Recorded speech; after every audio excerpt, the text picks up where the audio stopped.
नमस्कार। इस वीडियो में हम प्रभु राम के उपदेश जो इस संसार को दुख और बड़े बड़े संकट से बचाते हैं, यही हम अमौलिक उपदेश उनके सुनने वाले हैं। तो आइए बिना देरी करके हम सुनते हैं। प्रभु श्री राम ने जैसा जीवन जिया वैसा जिए और भगवान श्री कृष्ण ने जो कहा उसे माने। अर्थात कोई भी व्यक्ति श्री कृष्ण के जैसा जीवन नहीं जी सकता, लेकिन प्रभु राम के जैसा जीवन जी सकता है। प्रभु श्री राम ने गीता नहीं कही, बल्कि उन्होंने खुद के जीवन को ही गीता के उपदेश की तरह बनाकर लोगों को दिखाया। प्रभु श्री राम ने वन में बहुत ही सादगी भरा तपस्वी का जीवन जिया। वे जहाँ भी जाते थे तो 3 लोगों के रहने के लिए एक झोपड़ी बनाते थे। वही भूमि पर सोते, रोज कंदमूल खाकर और प्रतिदिन साधना करते थे। उनके तन पर खुद के ही बनाए हुए वस्त्र होते थे।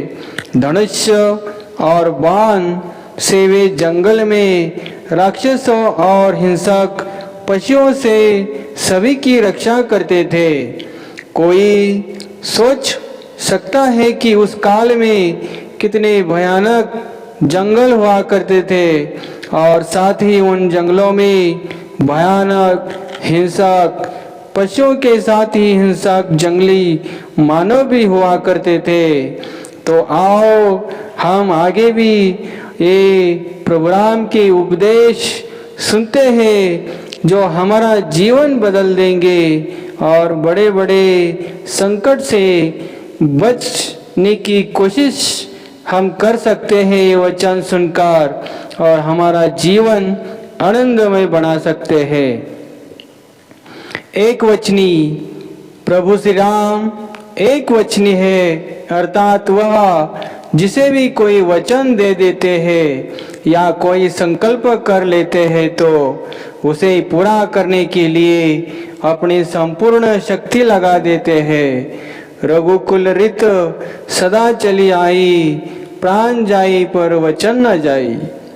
एक पत्नी प्रभु श्री राम ने अपने जीवन में सिर्फ एक ही महिला से प्रेम और विवाह किया। उन्होंने कभी भी दूसरी महिला के बारे में सोचा तक नहीं। माता सीता से वे अपार प्रेम करते थे और उनके बगैर एक पल भर भी रह नहीं सकते थे।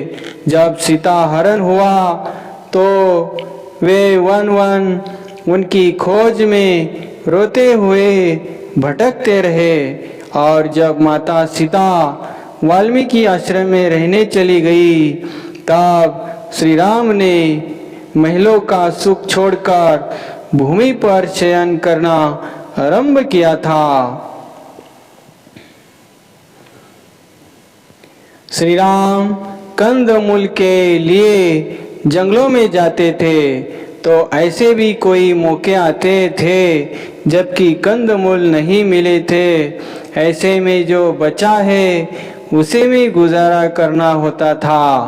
प्रदेश में, जंगल में, मरुस्थल या कठिन प्रदेशों में जाने पर अक्सर लोगों को उनके मन का भोजन नहीं मिलता है, लेकिन मांस सभी जगह उपलब्ध हो जाता है। कहते हैं कि जंगल में रहकर लक्ष्मण तो अधिकतर दिन उपवास में ही रहते थे।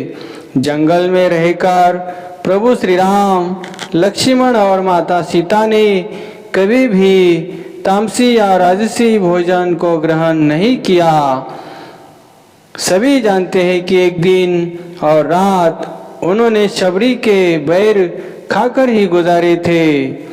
तो आगे बताते हैं प्रभु राम कि तपस्वी सा जीवन प्रभु श्री राम ने जब वनवास धारण किया तब उन्होंने अपने सभी राजसी वस्त्र त्याग दिए और तपस्वियों के वस्त्र धारण करने के पैर नग्न वन को निकल गए।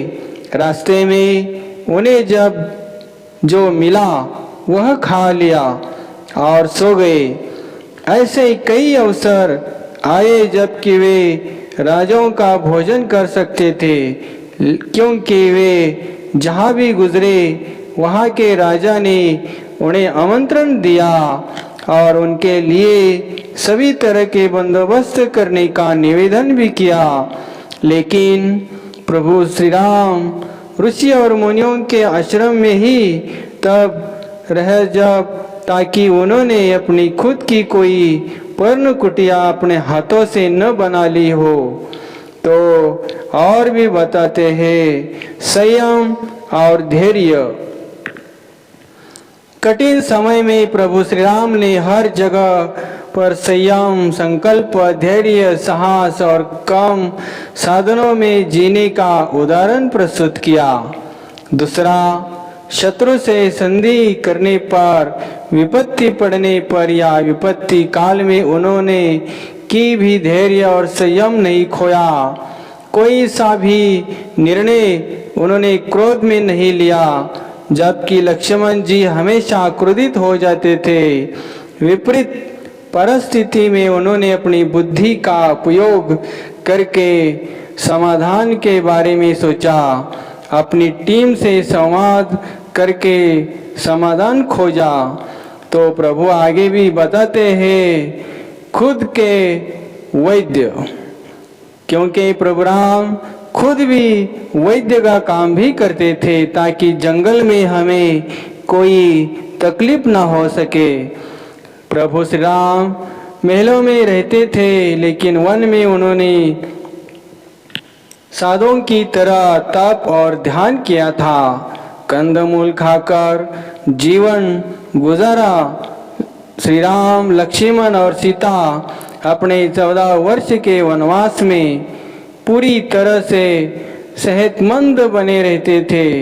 वन में खुद के वैद्य खुद ही थे। उन्होंने सभी तरह की जड़ी बूटियों का ज्ञान था और किस तरह सेहतमंद रह जा सकता है, इसके लिए वे उपवास और योग भी करते थे। योजना भरा जीवन। हमारा जीवन भी योजना हमारे जीवन में होनी चाहिए ताकि हमारा जीवन सरल और अच्छा बन सके। प्रभु श्री राम ने अपने जीवन का हर कार्य एक बेहतर योजना के साथ संपन्न किया।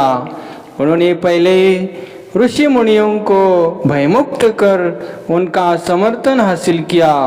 सुग्रीव को राजा बना दिया। तमिलनाडु के तट पर श्रीलंका तक पुल बनाना आसान कार्य नहीं था। वाल्मीकि के अनुसार 3 दिन की खोजबीन के बाद श्री राम ने रामेश्वर के आगे समुद्र में वह स्थान ढूंढ निकाला जहां से आसानी से श्रीलंका पहुंच जा सकता हो। उन्होंने नल और नील की मदद से उस वक्त स्थान से लंका तक का पुल निर्माण करने का फैसला लिया और पुल निर्माण किया। और दूसरी ओर रावण जैसे संपन्न, शक्तिशाली और घातक हथियारों से वो व्यक्ति और उनकी सेना से लड़ना आसान नहीं था, लेकिन श्री राम के पास योजना थी। साथ ही उन्होंने अपने साथियों से भी योजना पर वार्तालाप किया। यदि आपके पास कई योजना नहीं है तो आप जीवन में अपने लक्ष्य को नहीं भेज सकते। लक्ष्य तभी भेजा जा सकता है जबकि एक बेहतर योजना जो आपके पास हो और सारे टीम को आप बता सके कि ऐसी योजना बनाए और आगे का लक्ष्य सीधा हो जाए। और अपने जीवन में यही बताते हैं प्रभु राम कि अपना जीवन कैसे बने और कैसे हो जाए। तो आप योजना बनाए और भी जो भी कुछ प्रभु राम की उपदेश है उस पर चले और अपना जीवन सुखमय करे। तो वीडियो अच्छा लगा तो सब्सक्राइब ज़रूर कर देना। धन्यवाद।